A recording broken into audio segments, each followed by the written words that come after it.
Great Lakes Prepping here with another salsa canning video. You may have seen some of my other salsa videos, and a lot of people have reached out and said they tried my recipes and really love them. But others have sort of given me the business for using bell peppers in Mexican salsa. I don't know what to tell you. Some salsas have bell peppers in them. But apparently the most authentic, classic, traditional Mexican salsas don't, and that's what we're making today. As far as salsa making goes, it's going to be so easy. We got to prepare our tomatoes, chop up some onions and a couple other things, whip that all up into a huge pot of salsa, and then can it all up into a bunch of pint mason jars. There's a lot to cover, so let's get right into it.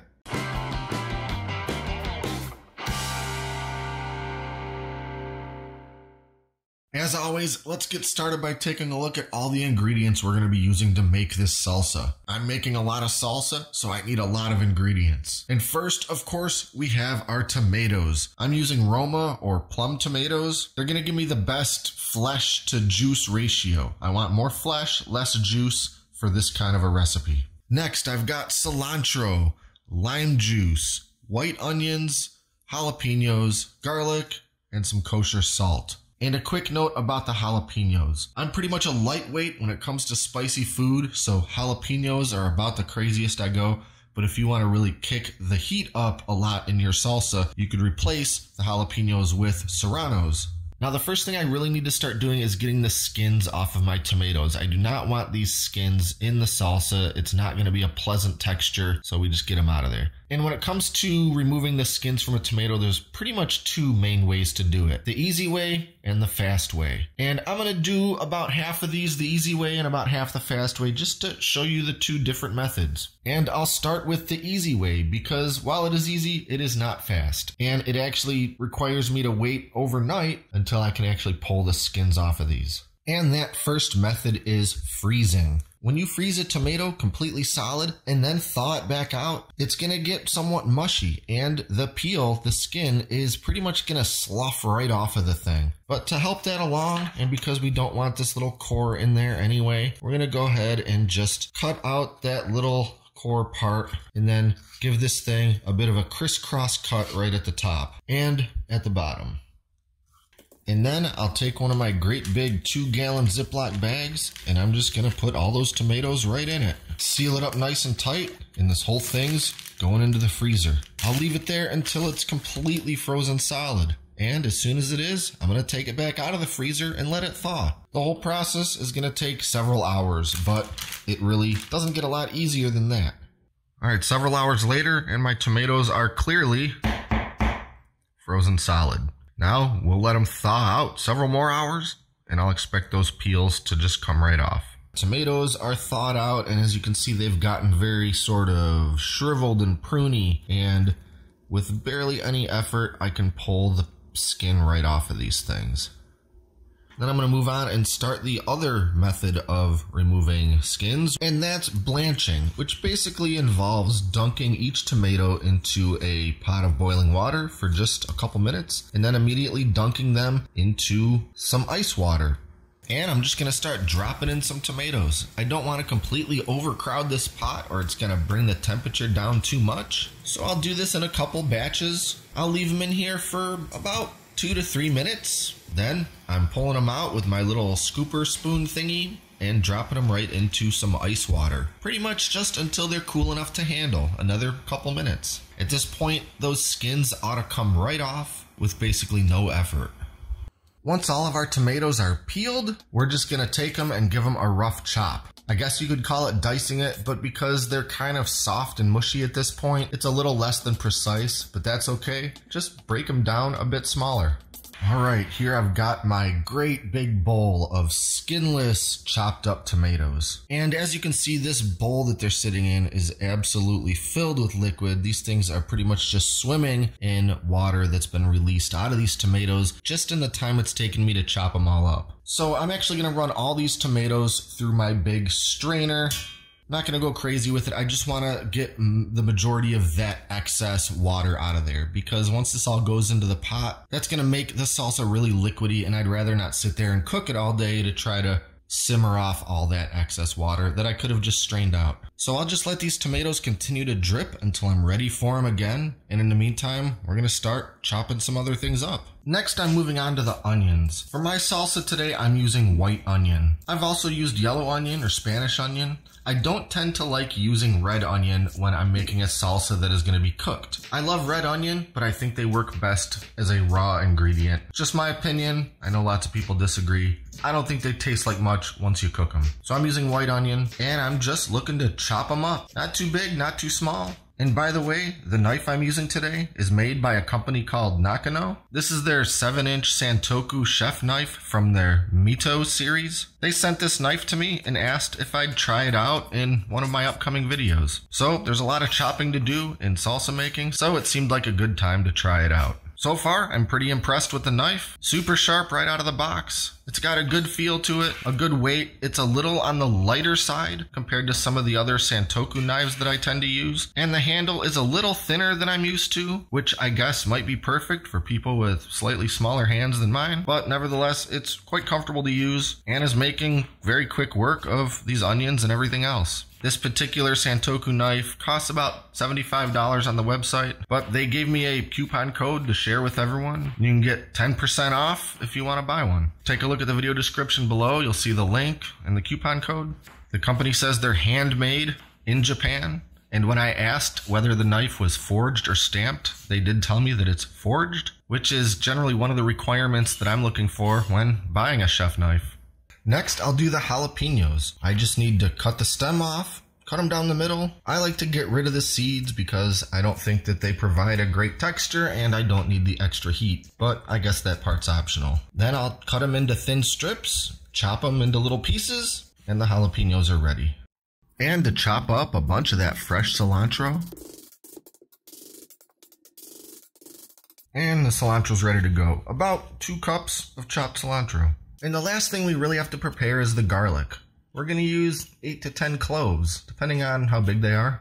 Either finely mince them up with a knife, or use the garlic press. Now we're finally ready to start actually putting this salsa together. So using my big stock pot and hoping that it's big enough for this batch, I'm going to throw in all of those cut up tomatoes, followed by the onions, the jalapeno, the garlic, and the salt. Mix that all together very well, and it's going on the stove.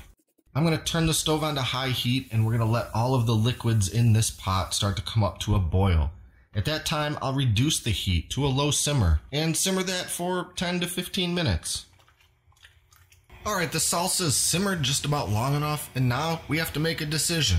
Do we keep this a chunky salsa, or make it smooth? I like both, so I'm making a batch of each. As for this one, I'm going smooth. So I'm just gonna go at it with my immersion blender until it's about the consistency I want.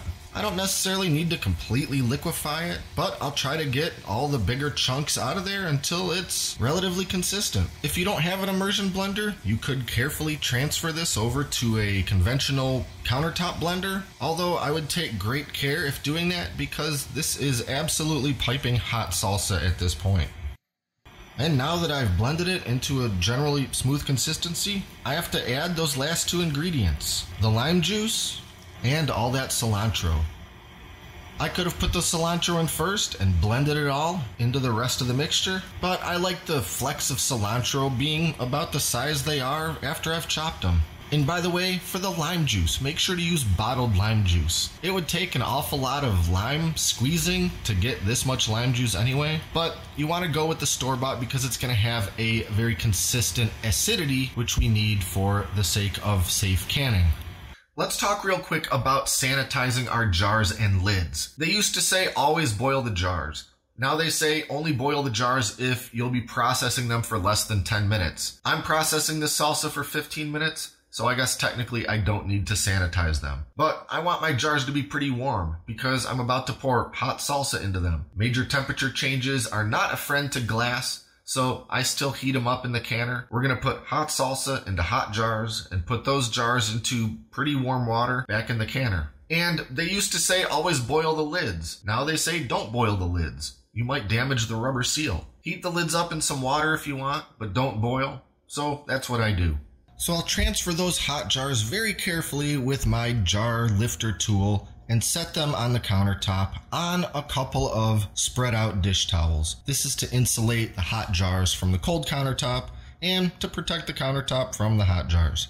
And now it's time to start filling. So using a ladle and my canning funnel, I'm just gonna start filling them up. I'm gonna go almost to the top, but I'll leave a 1/2 inch of space at the top. That's a 1/2 inch headspace, which is what canning salsa in pint jars calls for. And I'll generally just kind of eyeball it and get each jar filled about to where it should go. And then I'll come in with my Headspace measuring tool and double check each one. And I'll use a spoon to remove a little or add a little to each jar as needed to make sure I've got that consistent 1/2 inch of space. And now for the debubbling step. Using the other end of my little tool here, I'm just gonna dunk it down into each jar, give it a little stir, make sure to kind of scrape the inner walls of the jar. What I'm trying to do here is just dislodge any stubborn air bubbles that might be down in there. We want to let those escape out of the top. Having a bunch of oxygen down in there in bubble form is not conducive to a good and safe canning. Now to wipe the rims of the jars. Using a damp paper towel, I'm going to very thoroughly wipe the top edge of the glass on every single jar, making sure to be careful because these jars are still very hot. But I need to make sure to get every last bit of food residue off the top edge of that jar. Otherwise, it's going to come between the jar and the rubber seal of the lid, thereby obstructing it and leading to a bad seal. So just keep going around and around that edge, use as many damp paper towels as you need until you see absolutely no more red on that paper towel. Now that the rims are all wiped clean, we're ready to put on the lids. So I'm bringing back my little pan of water that I was simmering these lids in a little while ago, and I'll use my magnetic lid lifter tool to pull those out and gently set them on top of each jar, making sure they're very well centered over the top. And lastly, we'll put on the metal rings. I'll screw each one down snug, but not overly tight. I don't need to completely crank them down with all of my strength. I just want them on there nice and snug. Now they're just about ready to go into the canner and start processing, but first I need to check one more thing. Earlier I talked about putting hot salsa into hot jars that will go into pretty warm water, and that's kind of where we're at right now. I gotta make sure that I'm not gonna stick these pretty warm jars into water that's much hotter or much colder, because I'm gonna really increase the risk of a jar breaking. So recently I've started using my little infrared thermometer to just sort of check the temperature of the jars and then check the temperature of my water bath canner water, which, if you remember, not very long ago was heated up to boiling for the purpose of sanitizing and heating up those jars. And if I time it right, by the time I'm done filling my jars, this canner water has come down in temperature to somewhere in the neighborhood of what the jars are. Now, the old way that I used to do it was to let the canner water and the jars come pretty much back down to room temperature and then put the jars in and start from there. But honestly, the shorter amount of time that you can have your jars heating up in this canner, the better. So since my temperatures are within just a few degrees of each other, I'm going to go ahead and start putting in my jars. And as I'm putting these jars in, I want to take care to make sure that none of the jars are touching the outside walls of the canner or one another. And I want to make sure that once the jars are in there, there's at least a good inch of water above the top level of those jars. And it looks like I'm in pretty good shape here. And I know what you're thinking. I've got 12 jars to can, and I can only fit about 7 in this thing. Well, what I'm not showing in the video, because it's not really that interesting, is I've got my second canner also set up, ready to go to put those other 6 jars in. So now my jars are in the water. It's time to turn the heat to high and bring the temperature of this water up to a full rolling boil. At that time, the processing time has officially begun. And for these pint jars of salsa, that processing time is 15 minutes. So we'll pick it back up when this water is at a full boil, and we'll start our timer. All right, here we are at a full boil. So it's time to set the timer for 15 minutes, and we'll pick it up there.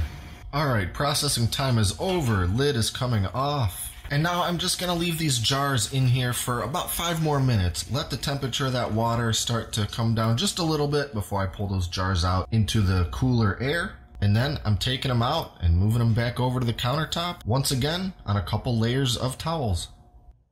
Now I just have to leave these jars here on the counter for several hours until they come completely down to room temperature. And over the next little while, I'll start hearing each jar lid pop as the lid gets sucked inward, thereby signifying a good seal and a successful canning. And as always, if any of the lids don't seal, that jar cannot be considered shelf stable. I could put on a new lid and reprocess that jar, but on the occasion that it happens, I tend to just stick that jar in the refrigerator and use it first. A failed seal doesn't happen all the time, but it happens sometimes, and it happens to everyone. And once these are all down to room temperature, they're ready to put up in the pantry, and I'll have lots of delicious, traditional salsa to enjoy for months to come, or longer. Though in my experience, it's going to take me much less time than that to go through all this delicious salsa. So that's about it. If you're new to canning, salsa's a great recipe to start with. There's a bit of prep work on those tomatoes, but the recipe is simple, and the hot water bath canning process is about as straightforward as it gets. Be sure to like and subscribe and stay up to date with all our latest stuff, including future canning videos. Thanks for watching, and until next time, this is Great Lakes Prepping.